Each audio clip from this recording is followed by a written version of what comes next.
Mesmerizing wedding collection. Tejaswini by Chungat Jewelry. ഭക്ഷണ വിതരണ കമ്പനിയുടെ ഫുഡ് ഡെലിവറി ബോയ്ക്ക് മർദ്ദനമേറ്റതായി പരാതി. പഴങ്ങനാട് സ്വദേശി ജോയ്സ് ജോർജിനാണ് ചെങ്ങലിൽ വെച്ച് മർദ്ദനമേറ്റത്. ചൊവ്വാഴ്ച രാത്രി 11 മണിയോടെയായിരുന്നു സംഭവം. ഭക്ഷണം വിതരണം ചെയ്ത് മടങ്ങുന്നതിനിടെ കംപ്ലൈന്റായ ബൈക്ക് നോക്കുന്നതിനിടെ സമീപവാസികളായ 5ഓളം പേർ ചേർന്ന് ആക്രമിച്ചതായാണ് കാലടി പോലീസിൽ നൽകിയ പരാതിയിൽ പറയുന്നത്. തിരിച്ചു വന്ന വഴിയാണ് ഫുഡ് കൊടുത്ത് കാലടി കൊറ്റമ്മം കഴിഞ്ഞിട്ടാണ് ഫുഡ് കൊടുത്തത്. തിരിച്ചു വന്ന വഴി വണ്ടിക്ക് ചെറിയൊരു മിസ്സിങ് ഉണ്ടായിരുന്നു. ഞാൻ വണ്ടി ഇറങ്ങി നോക്കി. വണ്ടി നോക്കിയപ്പോൾ ഒരു പുള്ളി ജസ്റ്റ് വണ്ടി വട്ടം വെച്ചിട്ടുണ്ടായിരുന്നു. അപ്പോൾ എൻ്റെ അടുത്ത് ചോദിച്ചു, നീ ആരാന്ന് ചോദിച്ചു. നീ എന്താ ഇവിടെ നിൽക്കണേന്ന് ചോദിച്ചു. ഞാൻ പറഞ്ഞു, ഞാൻ ഡെലിവറി ബോയ് ആണ്, ഞാൻ ഫുഡ് കൊടുത്ത് വന്ന വഴിയാന്ന് ചോദിച്ചു. അപ്പോൾ എൻ്റെ അടുത്ത് പറഞ്ഞു, നീ ആർക്കാ ഫുഡ് കൊടുത്തതെന്ന് ചോദിച്ചു.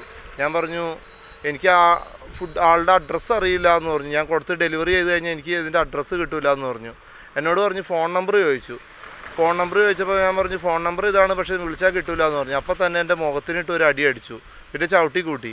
എന്നിട്ട് എൻ്റെ വണ്ടിയുടെ താക്കോലൂരി. അപ്പോൾ തന്നെ എനിക്ക് ബർഗറിൻ എന്ന് പറഞ്ഞ ഒരു ഹോട്ടലിൽ നിന്ന് ഒരു ഓർഡർ അടിച്ചു. ബർഗറിൻ എന്ന് പറഞ്ഞ ഹോട്ടലിൽ നിന്ന് ഒരു ഓർഡർ അടിച്ചു.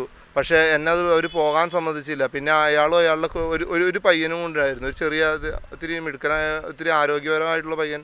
എന്നെ കഴുത്തിന് പിടിച്ച് ചേർത്ത് അവിടെ കൊണ്ടുപോയി ഇത് ഉരച്ചു. എൻ്റെ തലയൊക്കെ പോറിയിരിക്കുന്നുണ്ട്. പിന്നെ എൻ്റെ മുഖത്തിനിട്ട് അടിച്ചു, ചവിട്ടി കൂട്ടി നിലത്തിട്ട്. എൻ്റെ കാലിലാണെങ്കിൽ നീരാണ്.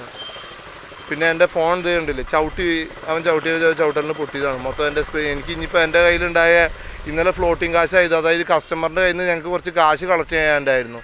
അതിൽ 1400 സംതിങ് കാശ് അവൻ എടുത്തുകൊണ്ട് പോയി.